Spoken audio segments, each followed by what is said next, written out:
आज मुद्दा है सप्रे पर सस्पेंस। जी हां, करीब 5 महीने पहले कथित तौर पर कांग्रेस छोड़ बीजेपी में शामिल होने वाली बीना विधायक निर्मला सप्रे को लेकर सस्पेंस बढ़ता ही जा रहा है। एक तरफ वो कह रही हैं कि उन्होंने बीजेपी की सदस्यता नहीं ली है, तो दूसरी तरफ वो बीजेपी की बैठकों में शामिल हो रही हैं। तो वहीं कांग्रेस और बीजेपी भी आमने सामने आ गई। क्यों निर्मला ये खुलकर नहीं बोल पा रही हैं कि वो बीजेपी में आ चुकी हैं या रहेंगी या कांग्रेस में ही रहेंगी? आज चर्चा में इन तमाम सवालों की तह तक पहुंचने की कोशिश करेंगे। तो इस मुद्दे पर चर्चा के लिए हमारे साथ जुड़ गए हैं वरिष्ठ अधिवक्ता एवं राजनीतिक विश्लेषक तनुज दीक्षित। तनुज जी, लेकिन ऐसा क्या कोई कानून बनना चाहिए? इस तरह से एक विधायक कांग्रेस की बीजेपी की बैठक में शामिल हो रही हैं। तरीके का एक कानून देश में सन 1985 से है, जिसे एंटी डिफेक्शन लॉ, यानी जिसे हिंदी में कई लोग दल बदलू कानून के नाम से जानते हैं। ये 52वें संविधान में संशोधन के बाद में राजीव गांधी की सरकार ने इसे प्रस्तावित किया था और ये दल बदलू कानून जो है भारत में लागू हो चुका था 1985 से। लेकिन तब ऐसा होता था ना, बड़ी संख्या में विधायक इधर बैठे हैं, बाद में उधर बैठ जाते थे। उसके पहले कहावत बहुत प्रचलित थी, आया राम गया राम, एक बहुत फेमस कहावत हुआ करती थी 1985 के पहले।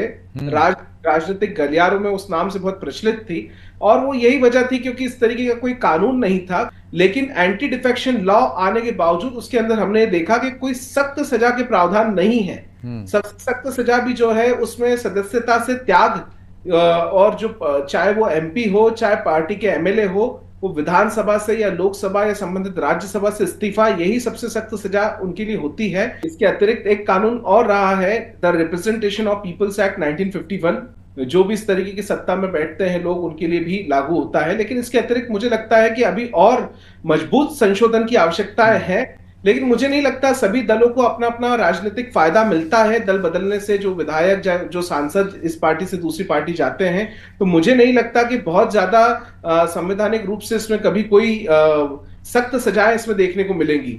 और वहीं हम मध्य प्रदेश की बात करें तो कांग्रेस के जब 64 एमएलए थे इस विधानसभा चुनाव के बाद में, तो उसमें से 3, एक कमलेश शाह का भी नाम अगर हम भूल गए हैं, तो जो उपचुनाव अमरवाड़ा में अभी हुआ था, कमलेश शाह आए, रामनिवास रावत आए कांग्रेस से, और अब हम लोग निर्मला सप्रे का भी नाम कंटिन्यूअसली सुनते आ रहे हैं। तो देखिए, कांग्रेस के इंटरनल लूप होल्स में भी मुझे लगता है कहीं ना कहीं रोकथाम की बहुत आवश्यकताएं हैं।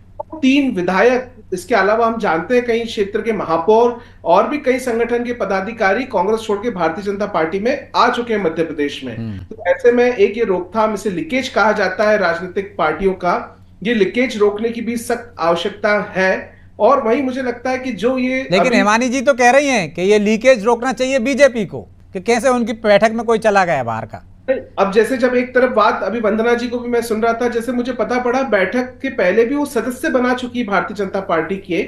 इससे साफ संकेत है कि वो कांग्रेस में भले ही हो, लेकिन कार्य वो भारतीय जनता पार्टी के लिए कर रही हैं। और शायद वो सदस्यता अभियान के बाद ही मुझे लगता है इस तरह की बैठकों में उन्हें शामिल किया जाने लगा है। लेकिन ये जो असंवैधानिक रूप से कार्य हो रहा है, इसमें इस्तीफे की सख्त आवश्यकता कांग्रेस पार्टी के लिए है, जो वो उनके अपने विधायक से ले। और माननीय विधायक जब इस्तीफा देंगे उसके बाद वो फिर उपचुनाव में जीतते हैं या नहीं, तो ले कैसे, वो तो दे नहीं रही है ना। एक पॉइंट मुझे और लगता है ब्रजेश जी, कि शायद निर्मला जी जो चाह रही हैं बीजेपी से, जैसे कि रामनिवास रावत जी की भी कुछ चाह रही है विजयपुर, वो तो बार बार वही बात आ रही है कि बीना को जिला बनाने की। लेकिन अब एक तो आयोग बन गया उसके लिए, उसमें कुछ नहीं हो सकता। ये बहरहाल अब समय की बाध्यता है, इसलिए चर्चा को वहीं विराम देना होगा।